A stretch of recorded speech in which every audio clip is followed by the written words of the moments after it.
Elders Corner Humanity. Most of the time, we often think that worrying much about things can help us solve them. Experience has taught us that finding solutions to problems is even more potent than worrying about the problems. Humanity must understand that although we fall 7 times, we must wake up the 8th time. From creation, mankind has faced many deadly moments, although none as deadly as what we have today.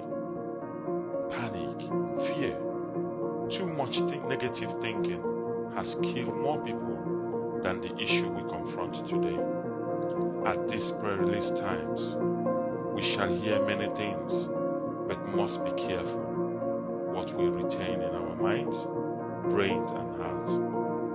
While we all work to find the best possible solutions to a very grave situation that we face today, we must learn to avoid negative thinking, negative people who always have a problem for every solution. This is the time our hopes and our confidence should be on God. This is the time to be careful, strong, not filling our soul with negativity, but standing on God's promise as He promised in His holy book. We must filter all information, sieve every word, ignore words of fear, and always look on the bright side of life. We are all like boxers going to a tournament. We must train our minds, prepare our muscles, focus on the target, and above all submit to the will and protection of the Almighty.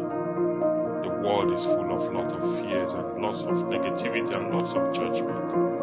We all need to start shifting into joy and happiness. As cockney as this may sound, we need to make a shift towards positivity because we have a God that has proved Himself time and time again.